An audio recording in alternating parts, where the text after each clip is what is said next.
today I'm going to talk about how apps and games can drive profit in downturn. Honestly, what I see it's happening and it's changing from last year. Companies, and I'm going to talk about it's all my experience.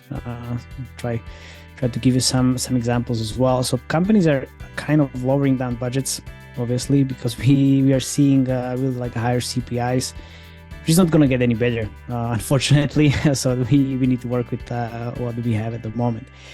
What really changed from last year to this year, thanks to the economic conditions, we are now aiming for shorter payback periods. So, for example, last year when I was running campaigns for different games, let's say we were aiming for 1 year payback period, because economic situation was better, and it was COVID, and all these players were playing and paying. Right now, we are aiming for, instead of 1 year, we are aiming for 6 months, maybe even 3 months in some cases, just to be sure that we have actually enough cash on our bank accounts so we can pay salaries, but also we can reinvest this money into UA. So that's why we're kind of decreasing the budgets, because obviously how can you scale the game based on your LTV, and then the payback period you can afford. So now we can afford only 3 months or 6 months. We are decreasing the budgets. But also it's kind of happening for some companies, which wasn't the case in a few years back. In soft launch, companies are killing the games way faster. It's you're not hitting the KPIs. Let's try this, let's try that, let's wait another 3 months. No, you're now not hitting the KPIs, 2 iterations, bam, moving on. The opportunity cost is so high these days, then we need to move very quickly.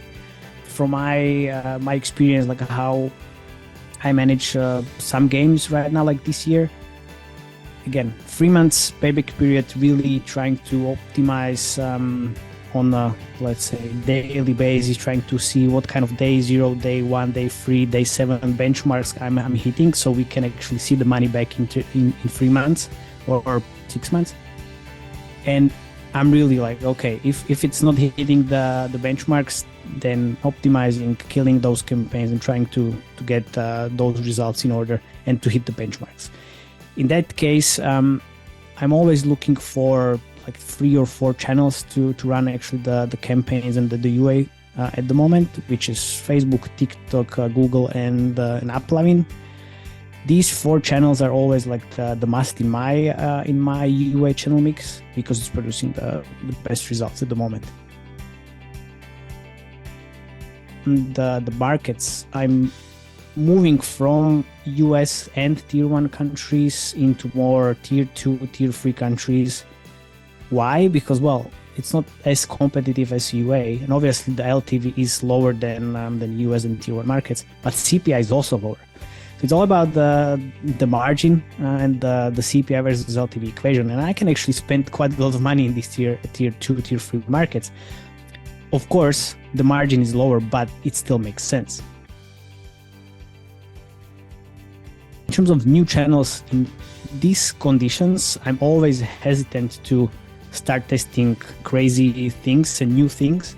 Obviously, I still want to move towards, let's see, CTV as a new UA channel. I want to explore more again, influencer marketing again these days.